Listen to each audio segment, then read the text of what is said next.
இன்றைக்கு இந்த தமிழினத்தை இன்னும் தூக்கி காட்டுகிற தோள்களை உடையவராக உலகம் முழுக்க இருக்கிற தமிழர்களால் கொண்டாடப்படக்கூடிய தலைவராக அவர்கள் திறந்து கொண்டிருக்கிறார்கள்.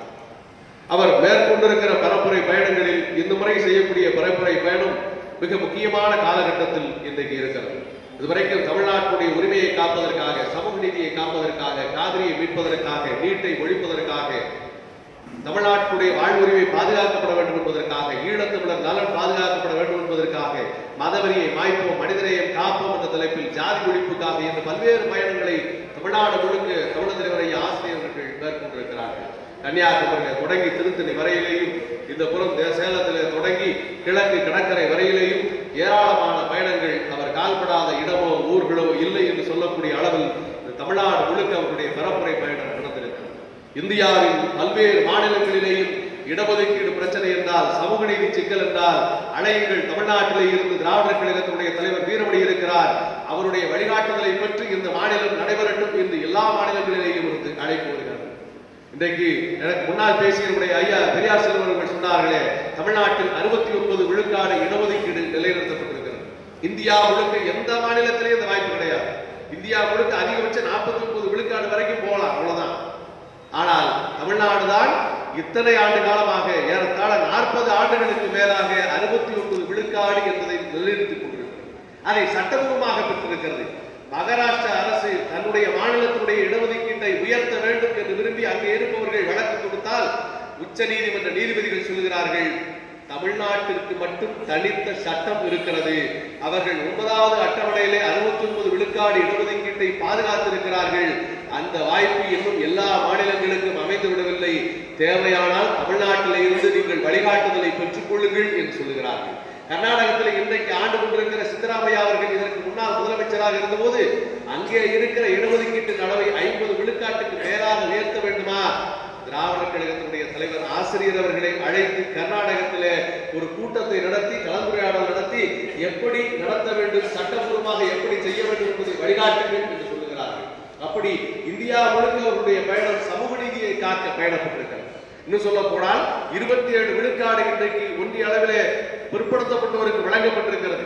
மண்டல் கமிஷன் அறிக்கை செயல்படுத்தப்பட்டிருக்கிறது. இங்க இருக்கக்கூடிய மூத்தவர்களுக்கு தெரியும், சிறு வயதிலே இருந்து நாங்கள் பார்த்துக் கொண்டிருக்கிறோம். இந்த மண்டல் கமிஷன் என்கிற வார்த்தையை உச்சரிக்காத 15 ஆண்டுகளில் 1980 இருந்து 95 வரைக்கும் அந்த கமிஷன் போடப்பட்ட காலத்திலே இருந்து அந்த அறிக்கையை நாடாளுமன்றத்தில் வைக்க வேண்டும், மக்கள் மன்றத்தில் வைக்க வேண்டும், அமல்படுத்த வேண்டும், செயலாக்க வேண்டும், அதற்கு தடை ஏற்பட்டுவிடக் கூடாது என்று அதை நடைமுறைப்படுத்தி இன்றைக்கு நம்முடைய பிள்ளைகள் 27 விழுக்காடு இடஒதுக்கீடை பயன்படுத்தி வங்கிகளிலே பணிகளிலே இருக்கிறார்கள்.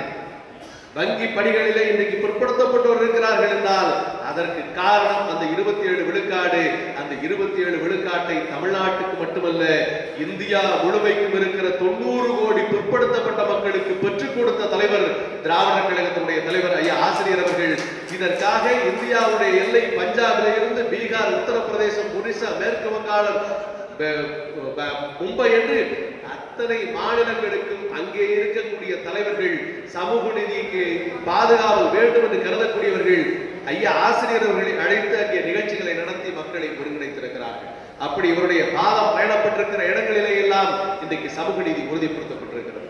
1991ஆம் ஆண்டு இந்தியா முழுக்க பாபர் மசூதி இடிப்புக்கு பிறகு மிகப்பெரிய கலவரம் நடந்த நேரத்தில், கடுமையான சூழல் தமிழ்நாட்டிலும் தொற்றிக்கொள்ளுமோ என்கிற அச்சம் இருந்த நேரத்தில், மதவெறியை மாய்ப்போம், மனித நேயம் காப்போம் என்று 1992க்கு பிறகு அது 93ஆம் ஆண்டு ஜனவரியிலே தொடங்கி தொடரும் பரப்புரை பயணங்களை மிகுந்த இக்கட்டான சூழ்நிலையிலே மேற்கொண்டவர் ஐயா ஆசிரியர் அவர்கள்.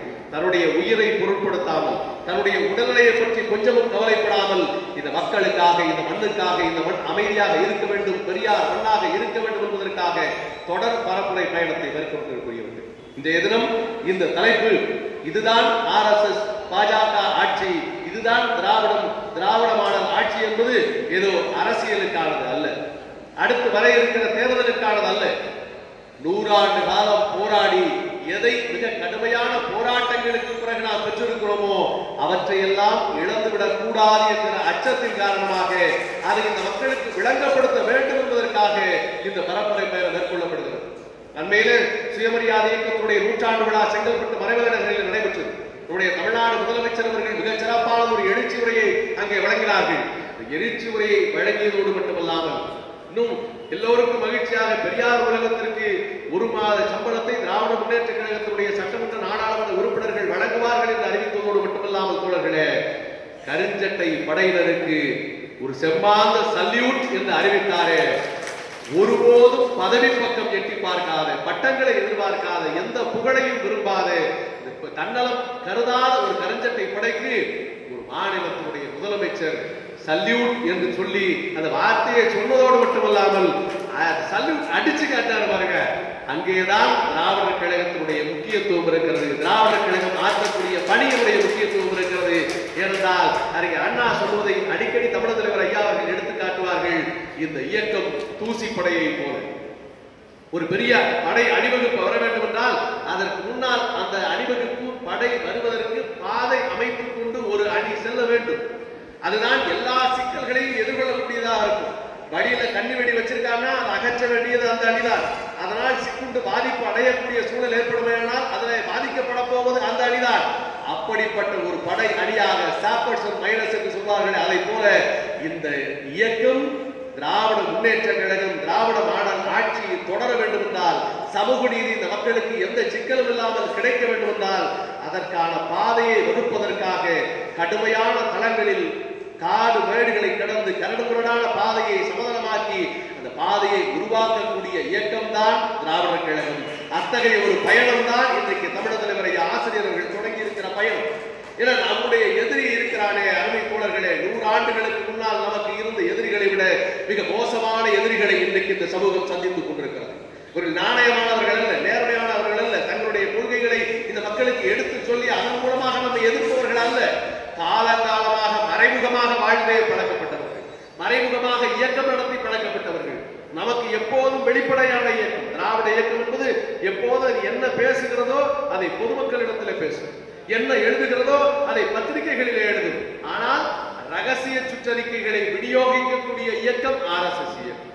நீங்க ஒரு புத்தகங்கள் பல இடங்களில் இணையதளத்தில் பார்க்கலாம். RSS உடைய ரகசிய சுற்றறிக்கை என்று ஷியாம் சந்திர ஒரு எழுதிய சாஃப்ரான் பாசிசம் என்கிற புத்தகத்தில் ஒரு அறிக்கை வெளியிட்டிருப்பார்.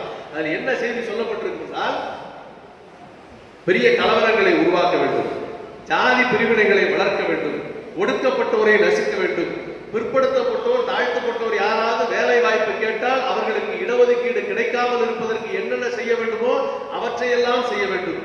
கம்யூனிஸ்டுகள் அம்பேத்கர்